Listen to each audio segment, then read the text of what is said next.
नमस्कार विद्यार्थी मित्रांनो, माझे नाव जानवी दास. मी सावित्रीबाईला वंदन करते व माझ्या भाषणाला सुरुवात करते. स्त्रियाच्या अंधाऱ्यात जीवनात पेटवल्या ज्ञानाच्या ज्योती, स्त्रियाच्या अंधाऱ्यात जीवनात पेटवल्या ज्ञानाच्या ज्योती. म्हणून तर आज जगती अमर आहे सावित्री, अमर आहे सावित्री.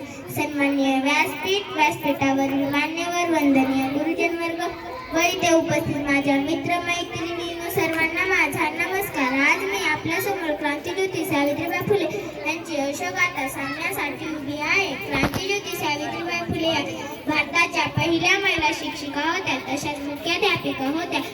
शेवटी जाता जाता एवढेच म्हणावेसे वाटते की ज्योतीने ज्योत पेटवली, सावित्री झाली वाद. ज्योतीने ज्योत पेटवली, सावित्री झाली वाद. रात काळोखाचा भेदाया केली तिने सुरुवात, रात काळोखाचा भेदाया केली तिने सुरुवात. धन्यवाद.